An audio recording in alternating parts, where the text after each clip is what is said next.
Assalamualaikum bosku, welcome to my channel. Sebelum menonton, jangan lupa subscribe, nyalakan dulu loncengnya, dan jangan lupa like dan komen. Dan jangan lupa ambil posisi rebahan kalian. Untuk kalian, selamat menyaksikan. Semuanya berkumpul berdekatan, kita gunakan gabungan energi kita untuk menahan suara ini. Di tepi gua, tingkat masalahnya tidak tinggi, tetapi saya menemukan celah jauh di dalam. Itu sangat dalam sehingga saya tidak bisa melihat dasarnya, dan justru tempat dari mana suara mendesis datang. Tak satu pun dari kita tahu apa yang ada di dalamnya, tetapi saya dapat merasakan fluktuasi energi spiritual yang dipenuhi dengan niat jahat di bawah. Sangat mungkin bahwa binatang ajaib atau bahaya yang tidak diketahui berada di dalamnya.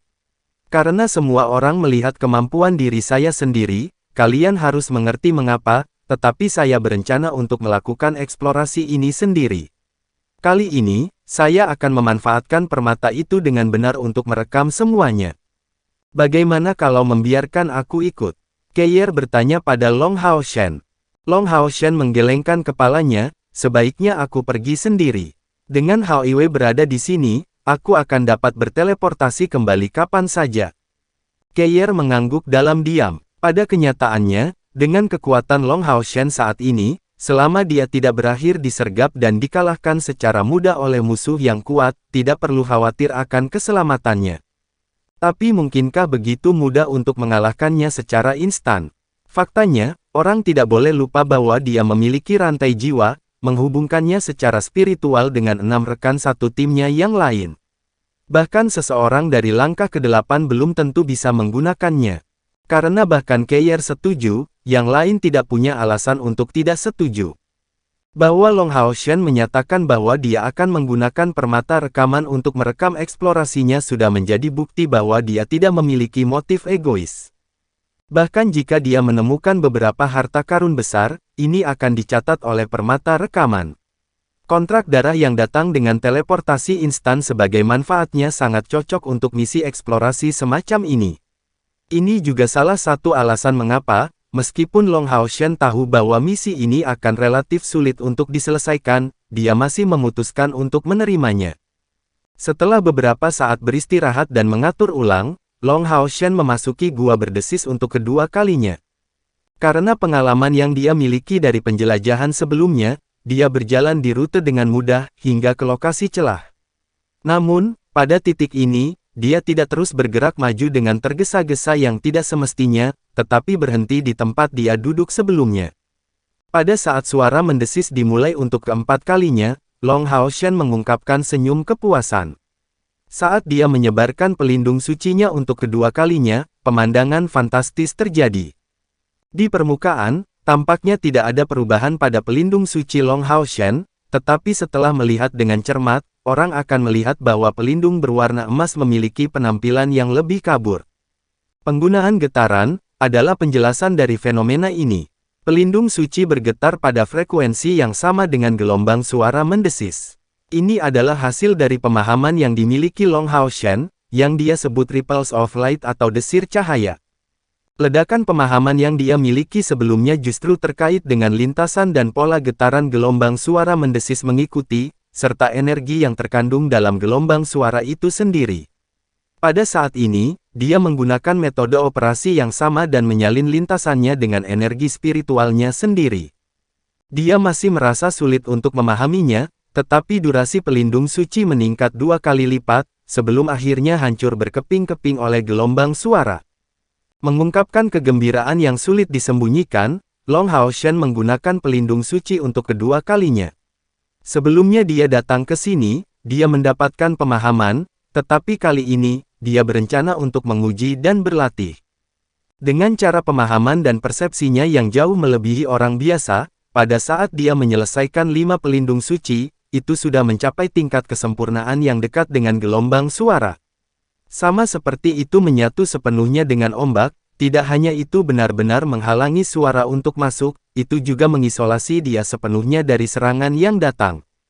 Pedang ilahi muncul sekali lagi di tangan kanan Long Hao Shen, langsung diisi dengan energi spiritual, dan melepaskan kecemerlangan emas yang mempesona. Bagian cahaya keemasan ini berbagi frekuensi cepat ripples of light atau desir cahaya.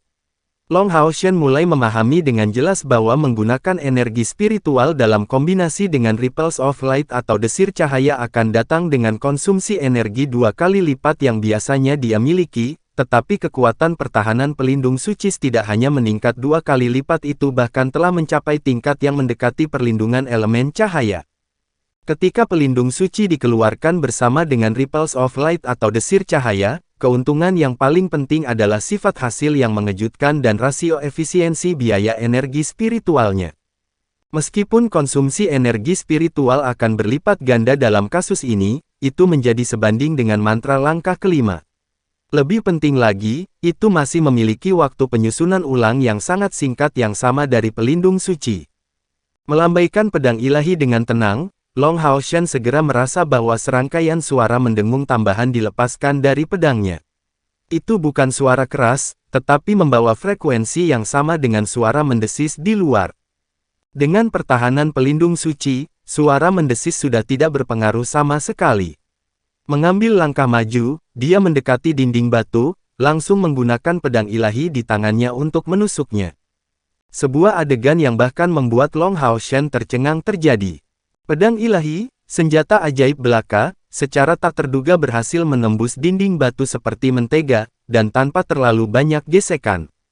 Long Haoshen memiliki pemahaman yang jelas tentang kekuatannya sendiri serta kemampuan pedang ilahinya, dan untuk alasan yang tepat ini, dia bahkan lebih terguncang oleh prestasi yang baru saja dia capai. Dia jelas merasa bahwa di bawah getaran frekuensi tinggi dari energi spiritual yang dibawa oleh pedang ilahinya, dinding batu baru saja larut. Itu memberinya perasaan aneh, dan bisa mengatakan bahwa dengan adanya desir cahaya, kekuatan tangguh dari satu pedang ilahi setidaknya meningkat 10 kali lipat dibandingkan sebelumnya. Dan ini tanpa memanfaatkan keadaan pengorbanannya yang menakutkan. Amplifikasi ini sudah melampaui semua yang Long Haoshen ketahui sejauh ini. Jika dia menggunakan teknik pengorbanan, amplifikasi ripples of light atau desir cahaya tidak akan seperti ini, tetapi cukup untuk melewati perbedaan kekuatan serangan dari seluruh langkah tanpa masalah. Pikirkan saja, akankah pedang suci dari langkah ke-6 dan pedang suci dari langkah ke-5 akan sama? Dalam keadaan normal, kemampuan pada langkah ke-6 akan mengkonsumsi energi spiritual 3 hingga 5 kali lebih banyak daripada pada langkah ke-5.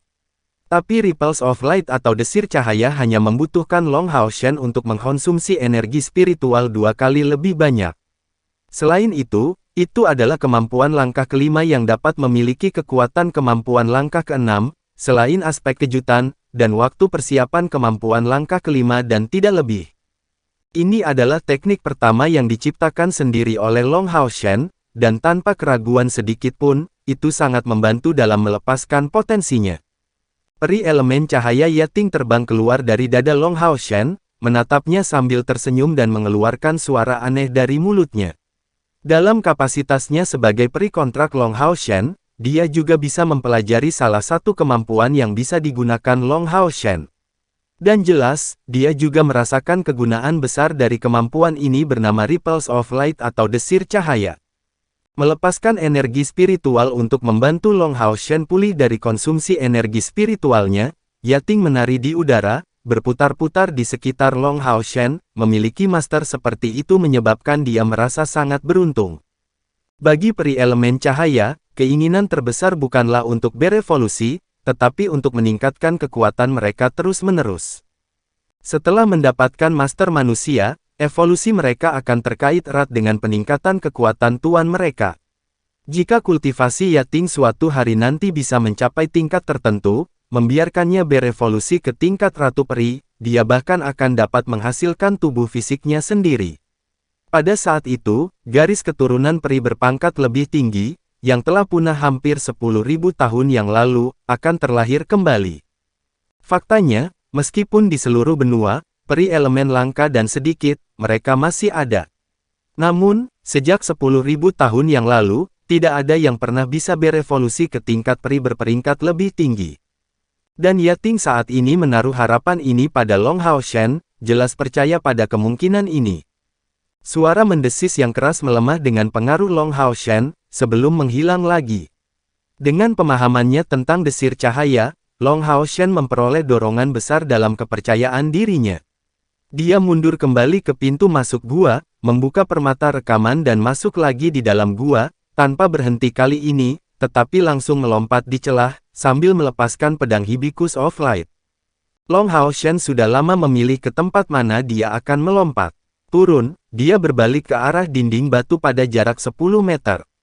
Kemudian, mengumpulkan energi spiritualnya untuk membuat tubuhnya seringan mungkin. Long Hao Shen mendarat dengan ringan di tepi batu, berjinjit. Setelah menyingkirkan kekuatan impuls, dia mengarahkan duri cahaya ke bawah, untuk menerangi jalan setapak, dan mengikutinya. Yating berputar-putar di udara di sisi Long Hao Shen, membantunya dengan menerangi sekeliling saat dia terus melantunkan mantra untuk membantu Long Hao Shen memulihkan energi spiritualnya. Yang membuat Long Hao Shen kagum adalah bahwa di dalam gua mendesis ini, Yating sebenarnya gagah berani. Dengan fisik putra cahaya ditambah 2 evolusi berharga yang dia miliki, penampilannya menjadi jauh lebih menyedihkan. Melakukan semua ini sekaligus biasanya tidak mungkin baginya, tetapi untungnya, konsumsinya tidak begitu besar dan lebih jauh lagi, dipelihara oleh efek tungku spiritual suci, dia berhasil membuat kemajuan dengan memanfaatkan energi spiritualnya sendiri. Long Hao Shen sangat berhati-hati dalam rute ke bawah. Tidak hanya memperhatikan kemungkinan individu lain, dia juga melihat dengan cermat ke sekeliling. Semakin mereka turun, semakin kuat aura energi spiritual jahat ini tumbuh. Dalam niat jahat ini ada juga keheningan yang mematikan. Itu berbeda dari niat membunuh Keir karena tampaknya itu adalah aura kematian murni yang menyebar kepadanya, dan aspek sengit dari energi spiritual ini adalah sesuatu yang belum pernah dirasakan Long Hao Shen sebelumnya. Celah ini sangat dalam, dan dengan kecepatan maju Long Hao Shen yang lambat, tidak kurang dari setengah jam berlalu. Pada saat putaran berikutnya dari suara mendesis, dia masih tidak bisa melihat akhir dari jurang ini. Dikelilingi dalam gelap gulita, Long Hao Shen, yang memiliki atribut cahaya total, mulai merasa sangat tidak enak badan dari aura kematian yang padat. Jika bukan karena iluminasi peri elemen cahaya Yating selain duri cahaya sesekali, lingkungannya tidak lebih dari pemandangan hitam pekat. Di tengah jatuh, Long Hao Shen melihat lebih banyak mayat iblis, tergantung di beberapa batu.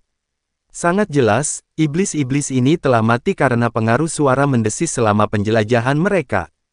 Bahkan Long Hao Shen, yang berada di langkah kelima dan telah memperoleh pemahaman tentang desir cahaya, merasa tegang, apalagi iblis dari langkah kelima ini. Bahkan tim iblis yang telah mereka singkirkan sebelumnya mungkin tidak akan berhasil sejauh ini. Kecepatan pemulihan energi spiritualnya sudah jauh dari mampu mengejar konsumsinya, dan di tengah suara mendesis ini, Long Hao Shen tidak punya pilihan selain mencari tepi batu, semakin halus kemungkinan, untuk duduk dan beristirahat. Pada saat yang sama, dia berkonsentrasi untuk merasakan hubungan antara Hao Iwe dan dirinya sendiri. Itu adalah yang paling krusial. Hanya jika kontrak darah tidak terhambat, dia dapat terus menjelajah tanpa mengkhawatirkan apapun. Berdasarkan perkiraan Long Hao Shen, dia telah menempuh lebih dari 2000 meter dalam 2 jam terakhir. Sesampainya di ketinggian yang sama sekali berbeda dari ketinggian gunung dari sebelumnya, dia akhirnya bisa dianggap benar-benar berada di bawah tanah. Dan dia menemukan bahwa semakin dia maju ke bawah, semakin luas celahnya. Pada aspek ini, gua gelap ini seperti lubang tanpa dasar. Suara mendesis jelas menjadi lebih kuat, dan juga intensitasnya.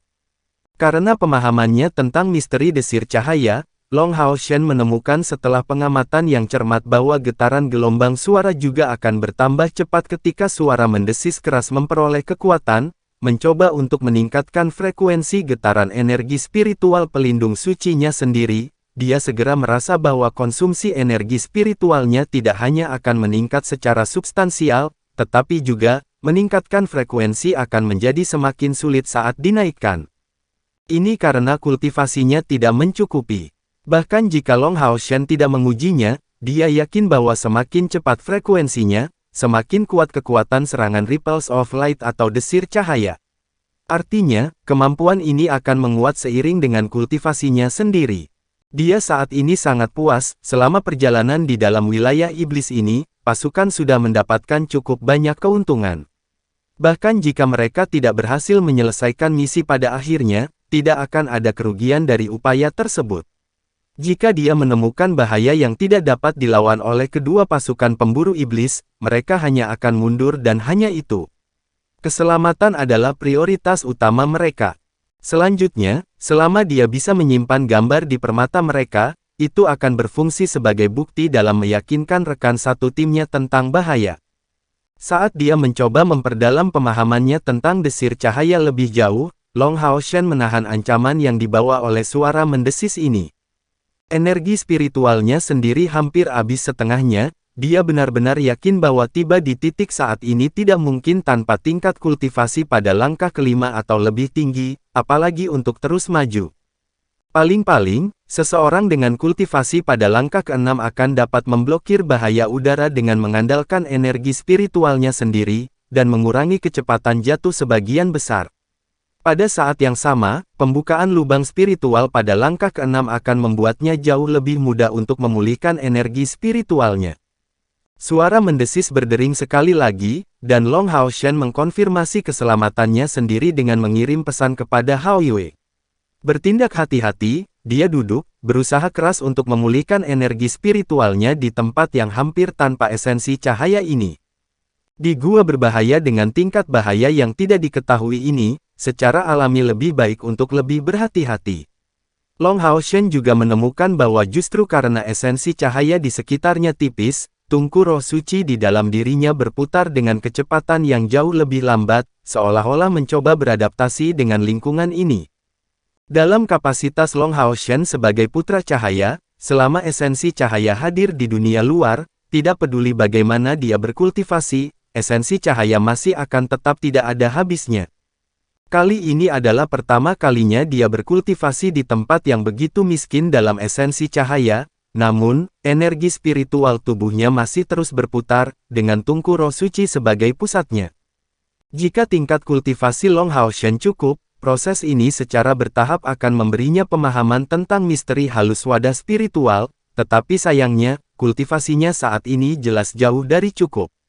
Namun, perubahan yang tidak jelas dihasilkan dalam rotasi tungku roh suci dan itu selangkah lebih dekat untuk memperoleh kemampuan baru. Energi spiritual melewatinya, seolah-olah memasuki entitas fisik, mengalir melaluinya saat ia tumbuh lebih besar. Ini adalah satu-satunya metode yang saat ini dimiliki Long Hao Shen untuk mengisi kembali energi spiritualnya. Tidak dapat menyerap esensi cahaya apapun dari dunia luar, penggunaan Yating saat ini adalah untuk membantu Long Hao Shen dengan secara akurat mengendalikan rotasi esensi cahaya di dalam tubuhnya. Dengan kehadirannya, Long Hao Shen tidak perlu khawatir kehilangan kendali karena dia hanya membutuhkan pikiran untuk mencapai kontrol yang sangat baik. Secara bertahap, Long Hao Shen memasuki kondisi meditasi terlepas dari jenis tempat dia berada. Fakta bahwa ia berhasil tetap cukup fokus untuk mencapai ini tanpa gangguan menunjukkan betapa murni hatinya. Tungku roh suci diam-diam membantu Long Hao Shen menghasilkan energi spiritual cair, tetapi sekarang, ia melakukan peran operator yang tidak terputus, beralih dari peran sebelumnya untuk mendapatkan yang lebih penting. Dari keadaan sebelumnya hanya sebagai kuali kecil berkaki tiga yang hanya membantunya dalam memperoleh pengetahuan tentang energi spiritual, ia mulai mengambil peran penting.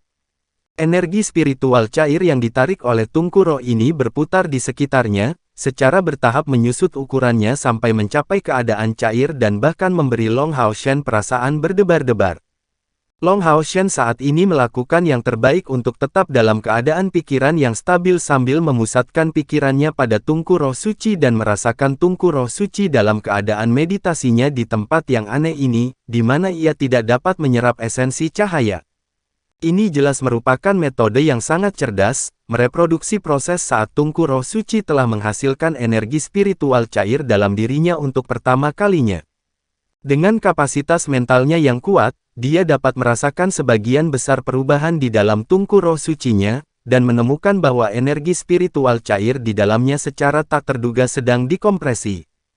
Sederhananya, seolah-olah setiap tetes energi spiritual cair di tungku roh secara paksa terbelah menjadi dua sebelum perlahan-lahan mengembang dengan menyerap energi yang datang dari dunia luar. Meskipun Long Hao Shen hanya memulihkan energi spiritual tubuhnya, itu masih dengan proses yang sama untuk menyerap esensi cahaya eksternal seperti biasa, jadi dari mana perubahan saat ini pada tungku roh suci berasal? Untuk alasan apa ia dapat membuat kemajuan baru dalam menangani esensi cahaya? Beberapa peluang hanya dimaksudkan untuk ditemukan oleh mereka yang bisa melihatnya, dan menjadi orang seperti itu, Long Hao Shen dengan cepat mulai memecahkan misteri ini. Keadaan aneh yang dialami energi spiritualnya ini secara tak terduga berasal dari jenis energi lain yang ada di gua yang gelap ini. Ini adalah, Long Hao Shen merasakan hatinya bergetar hebat saat beberapa kata yang dikatakan ayahnya langsung muncul di benaknya.